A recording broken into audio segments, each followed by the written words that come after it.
Today I will start with the topic the art of propaganda. The Nazi regime used language and media with care. जो Nazi regime थी उसने language और media को बहुत care से use किया and often to great effect और बहुत इफेक्ट के साथ यूज़ किया.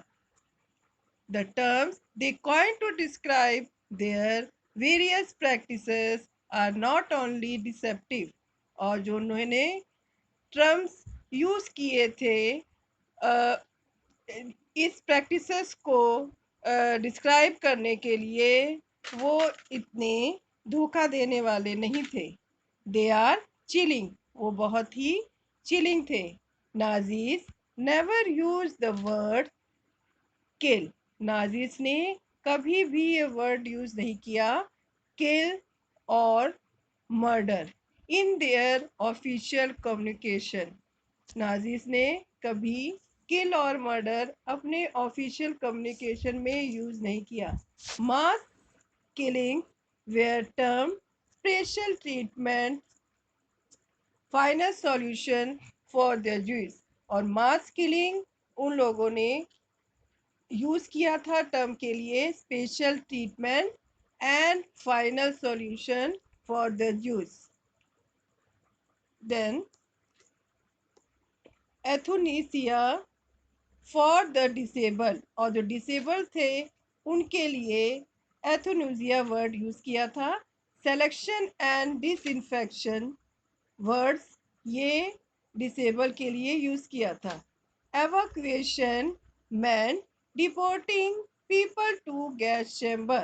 एवैक्यूएशन का मतलब होता था कि उन लोगों को गैस चैम्बर्स तक लेके जाना.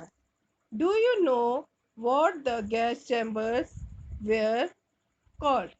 तुम लोग जानते हो गैस चैम्बर्स को क्या कहा जाता था? They were labeled disinfection areas.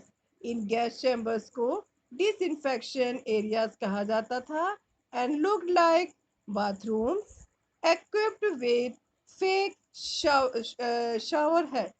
और ये गैस चैम्बर बाथरूम की तरह होते थे जिसमें फेक फेक मतलब जो असली नहीं होता है, वो जो शावर हेड होता है उससे इक्विप्ड थे.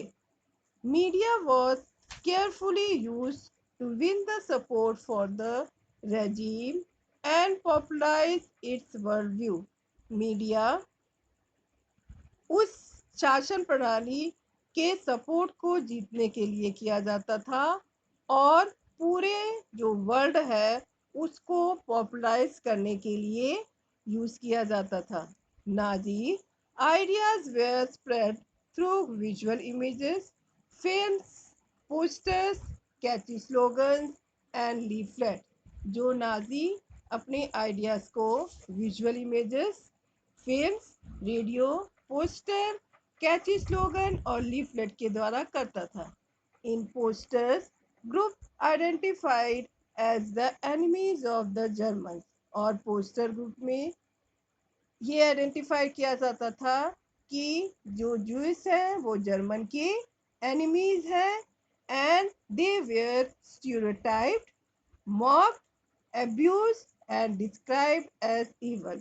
और इन लोगों को यूज को स्टीरियोटाइप किया जाता था और मॉक मतलब होता है उनका मजाक उड़ाया जाता था और उनको अब्यूज किया जाता था, उन्हें गाली दी जाती थी और उन्हें एक इवल के तौर पे डिस्क्राइब किया जाता था.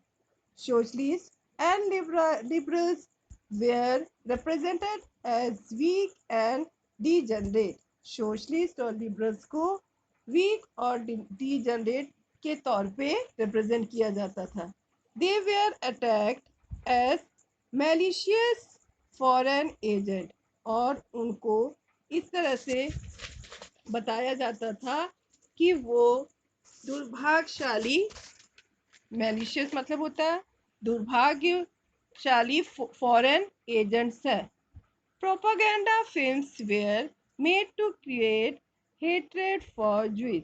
और प्रोपेगेंडा फिल्म बनाई जाती थी जो कि ज्यूस में हेट्रेड फैलाती थी। The most infamous film was The Eternal Law, और जो सबसे इनफेमस फिल्म थी उसका नाम था एटर्नल ज्यू।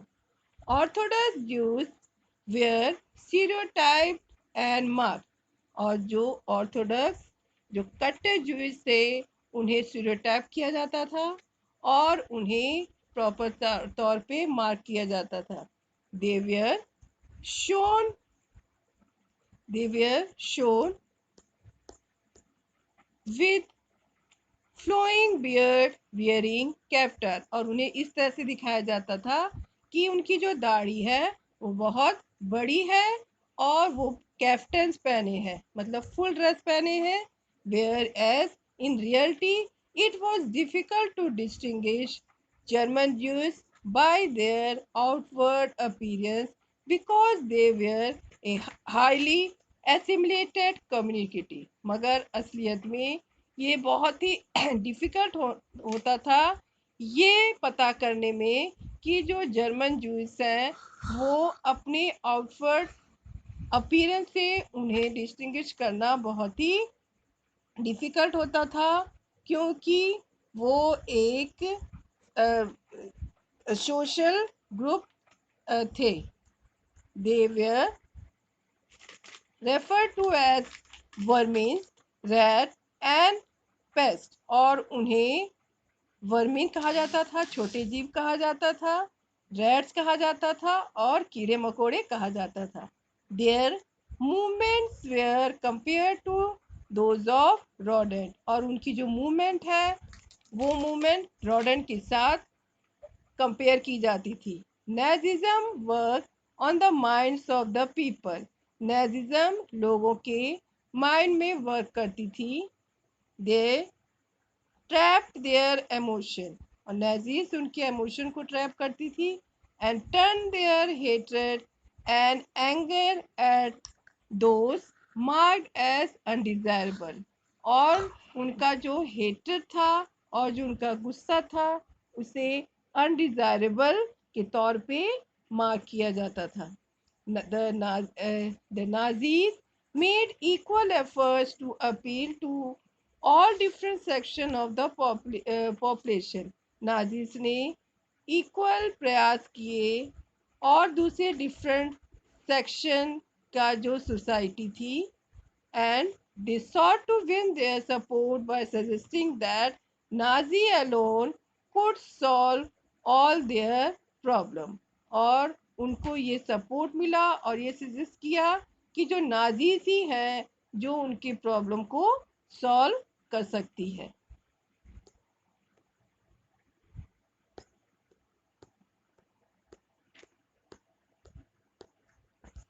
Ordinary people and the crime against humanity। How did the common people react to Nazism? किस तरह से जो कॉमन पीपल थे उन्होंने नाजिज्म के प्रति रिएक्ट किया। Many saw the world through Nazi eyes। जो कई लोग थे वो अपने आप को वर्ल्ड के जो बहुत सारे लोग थे वो अपने आप को नाजी की आंखों से देखते थे। And they spoke their mind in Nazi language, और वो जो बोलते थे वो नाजी की लैंग्वेज में बोलते थे। They felt hatred and anger surged inside them when they saw someone who looked like a Jew, और वो जो उनका गुस्सा था, जो उनकी जो जलन की भावना थी वो उनके अंदर पनप रही थी जब उन्होंने देखा कि वो जब किसी ज्यू को देखते थे तो उनमें ये भावना पनपती थी।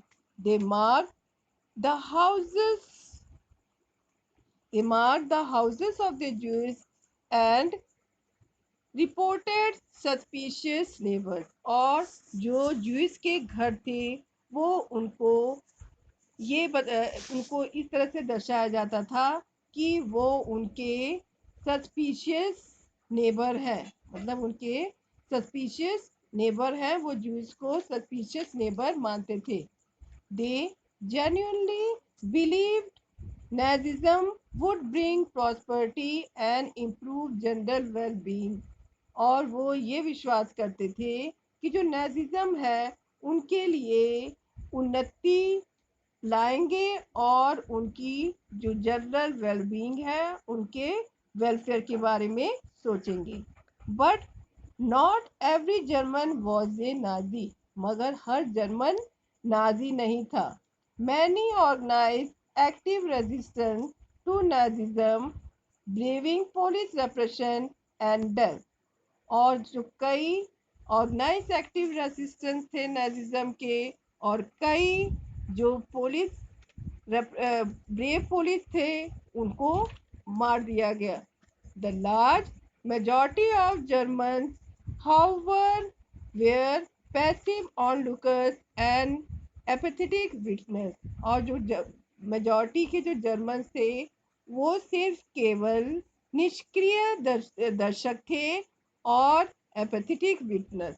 एपेथिक मतलब होता है जो मतलब जो दुखी होके, मतलब जो मूक दर्शक होते हैं वो थे उसमें से ज्यादातर majority German.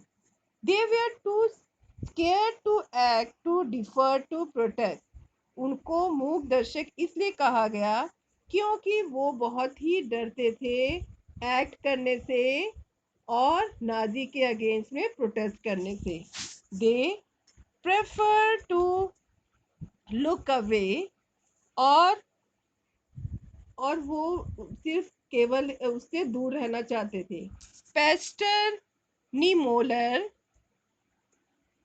Pasteur Niemoller, a resistance fighter, observed an absence of protest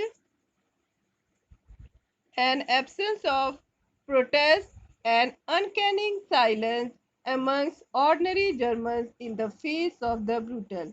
एक पेस्टर निमोलर था, वो एक फाइटर था, उसने ये सारा जो प्रोटेस्ट है वो सब देखा और बिल्कुल शांत होकर, अनकैनी मतलब होता है कि उसने बहुत ही स्टेन साइलेंट में रह के उसने ये सारा प्रोटेस्ट ऑब्जर्व किया और उसने देखा कि किस तरह से जो जर्मन लोग हैं वो सबके साथ गलत बर्ताव कर रहे हैं।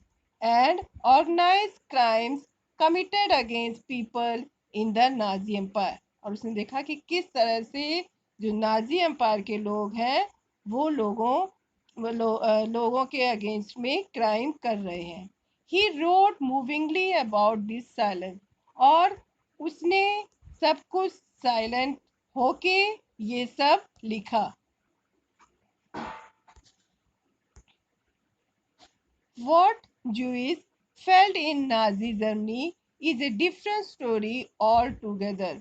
और क्या जूस नाजी जर्मनी में अब महसूस करते थे ये एक डिफरेंट स्टोरी है। Charlotte Badet secretly recorded people's dreams in her diary and later published them in highly disconcerting book called The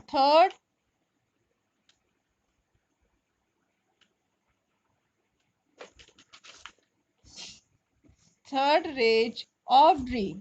और चार्ल बैरेट ने अब एक रिकॉर्डेड बुक में वहाँ के जो लोगों की जो ड्रीम्स है उसको डायरी में लिखा।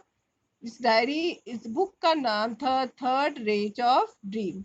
She described how Jews themselves began believing in the Nazi stereotypes about them। और उसने डिस्क्राइब किया कि किस तरह से जो जूस है वो ये विश्वास करने लगे कि नाजी उनके बारे में गलत सोचती है। They dreamt of their hooked noses। और वो ये सोच रही है कि जो जूस है उनकी हुक्ड नोज है। हुक्ड मतलब नुकीली नाक है, उनके ब्लैक हेयर है और आईज है, and the juice looks and body movement. और जूस का कैसा लुक है और उनकी बॉडी मूवमेंट कैसी है उसके बारे में उसने लिखा। The stereotypical images publish in the Nazi press haunted the juice. और जो जर्मनी के मन में जो स्टीरियोटाइपिकल इमेजेस थी जूस के लिए, वो उसने जूस को मतलब हॉन्टेड कर दिया, अचंभित में डाल दिया। They troubled them even in their dream. और उनके सपने में भी जो जर्मन्स हैं उनको ट्रबल देते थे। Jews died many deaths even before they reached the God chamber। और Jews बहुत सारी मौतें मरती थे किससे पहले, गैस चैम्बर में जाने से पहले उनको बहुत मौतें मरना पड़ता था। Then knowledge about the Holocaust. Information about Nazi practices had trickled out of Germany during the last years of regime।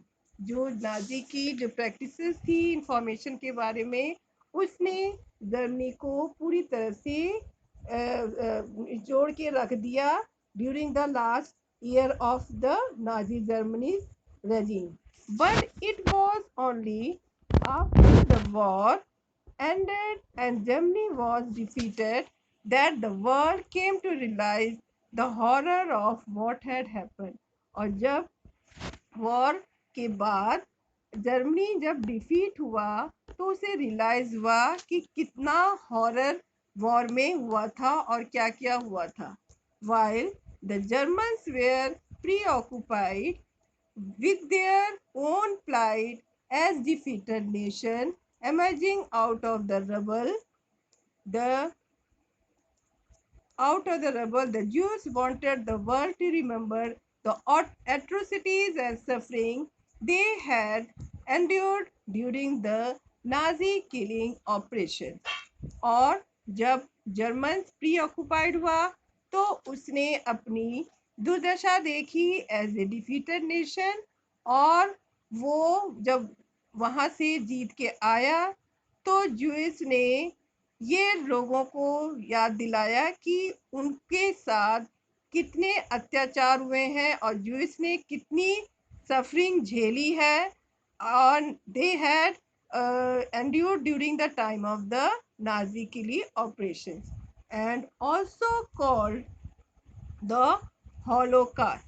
और इस जो नाजी ने जूस के साथ जो भी सफरिंग किया है, जो उनको उनके साथ अत्याचार किए हैं, इसे हॉलोकास्ट भी कहते हैं। At its height, a ghetto inhabitant had said to another that he wanted to outlive the war just for half an hour। और एक घेटो इनहेबिटेंट था, घेटो में रहने वाला एक आदमी था, उसने दूसरे आदमी से कहा कि वो वॉर को थोड़ी देर तक रोक के रहना चाहता है और वो बताना चाहता है कि वॉर में क्या क्या हुआ था। Resumably, he meant that he wanted to be able to the world about what had happened in Nazi Germany। उसने कहा कि वो बताना चाहता है वर्ल्ड को कि नाजी जर्मनी में क्या हुआ। This indomitable spirit to bear witness and to preserve the document can be seen in many ghetto and camp inhabitants who wrote diaries, kept notebooks and created archives। और वो इंटॉबिटेबल spirit, इंटॉबिटेबल मतलब होता है कि कठिन परिस्थिति में भी जीत को की जो भावना है उसको रख के वो उन डॉक्यूमेंट को प्रिजर्व करना चाहता है। और वहाँ के जो घेटोज और कैम्प में जो कुछ भी हुआ वो उन सारी अनुभवों को वो डायरीज और नोटबुक में रखना चाहता है।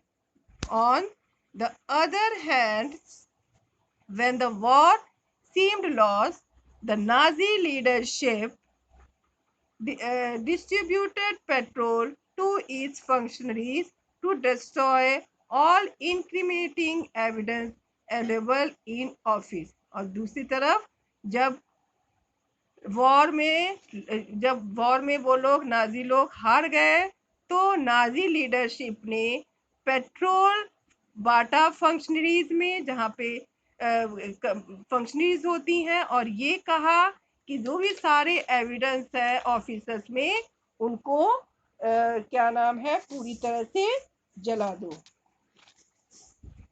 You may yet the history and the memory of the Holocaust live on in memories, fiction, documentaries, poetry, memorials, and museum in many parts of the world today.